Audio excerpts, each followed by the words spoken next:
Okay, so today we're looking at kind of our introduction to logical thinking and using logic in math.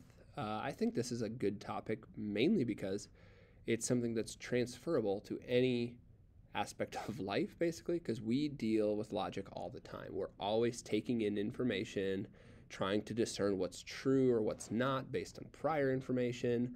A lot of what we're doing today is also involved in coding, which is basically how our whole world is run.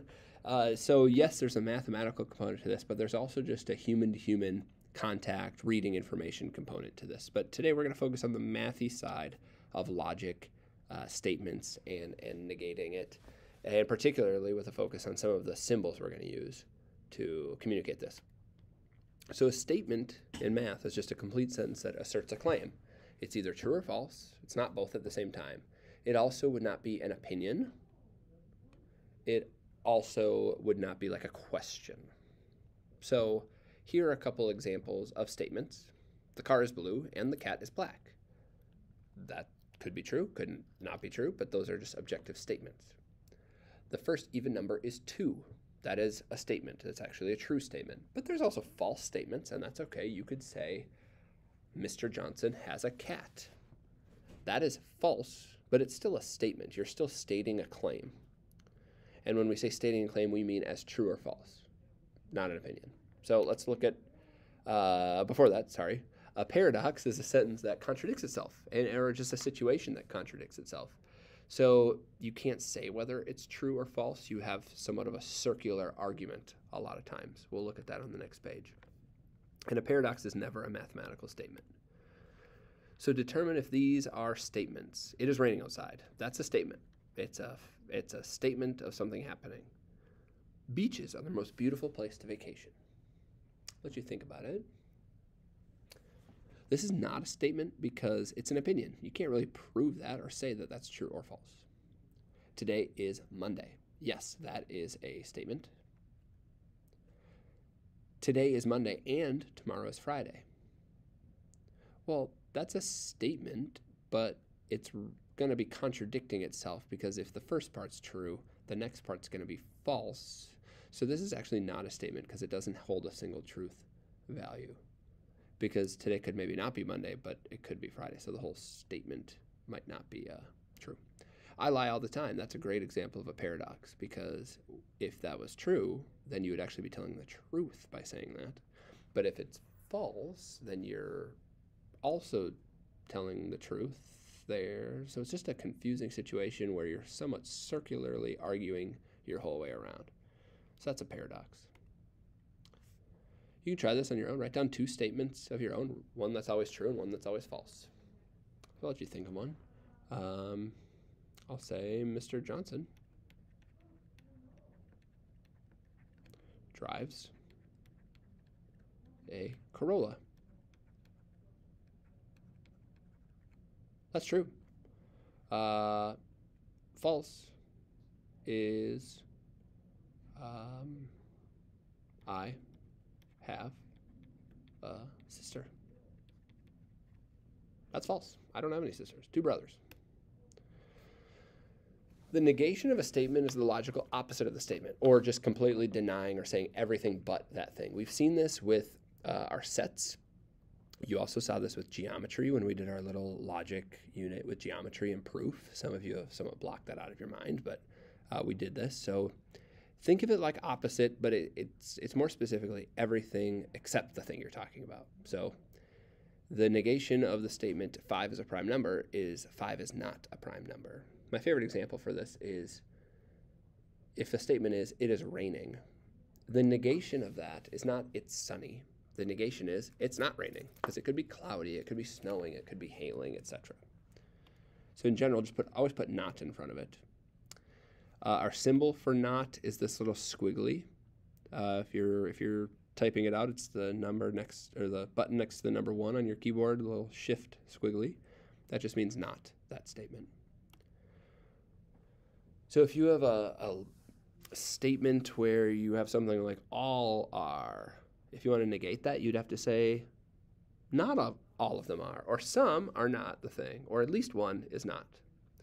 If your statement is some are something, So some of Mr. Johnson's students are seniors. The negation would be that none are.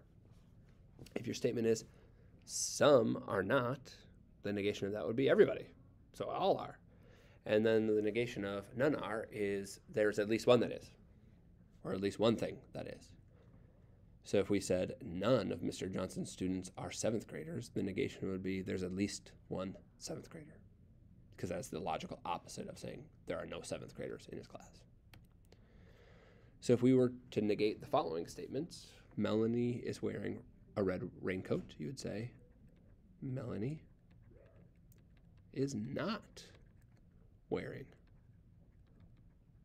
a red raincoat.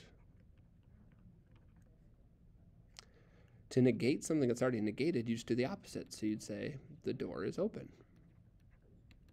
Or excuse me, the door is not closed, which means the door is closed. If our statement is none of the tourists brought raincoats, there's a couple ways to negate this, but you can jump back to our last page. The opposite of none are is there's at least one that is, or just say some. So you could say some tourists brought raincoats, or brought a raincoat. That's implying at least one person did. I run less than Kara. You would just say, I don't run less than Kara. Think for a moment why you wouldn't say you run more than. Why couldn't we say you run more than? Well, that's because you could run the same amount. A compound statement is when you're combining two statements with and, or implies. So when we're combining using the word and, we do this little up arrow as our symbol. When we're combining using or, use the little down arrow as a shorthand. So if your two statements are P and Q, if you do this P up arrow Q, that means P and Q are true. If you have the lowercase, it'd be P or Q is true. And speaking of or for a second, you can think of or as two ways. Sometimes it's either or, it has to be one of the two. Or you can think of or as it's one or the other, or it could be both. In math, we always do the inclusive or, which means it could be both. Both could be true. It's not just one or the other. So use the following simple statements A and B to symbolically write the given compound statement C. So if our two statements are snow is falling and the sun is shining, if we wanted to write snow is falling and the sun is shining, we would write A with the up arrow C, because this means and.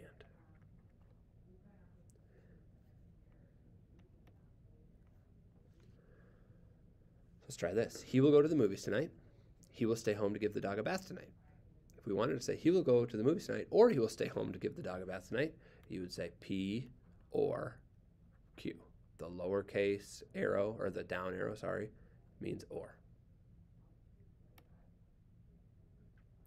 If something implies something else, so this is one of those if-then situations, we use an arrow to denote that. So if A happens, then B happens. So if it is Wednesday, then we wear pink would be like if A arrow, then we wear pink. So let's look at this. Use S and T to symbolically write the given compound statement of Q. So S says the water temperature on Saturday is below 76.2.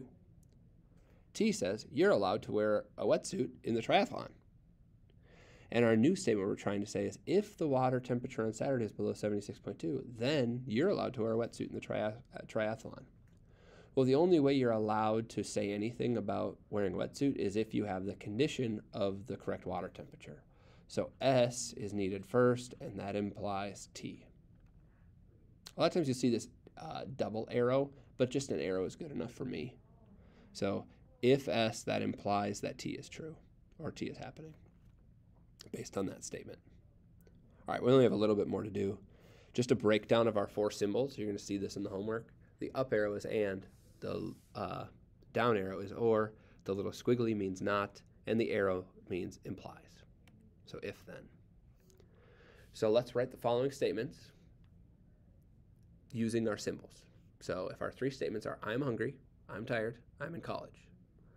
If we want to do symbolically, right, I am hungry and tired. You would say, I am hungry and tired. I'm hungry or I'm in college would be A or C.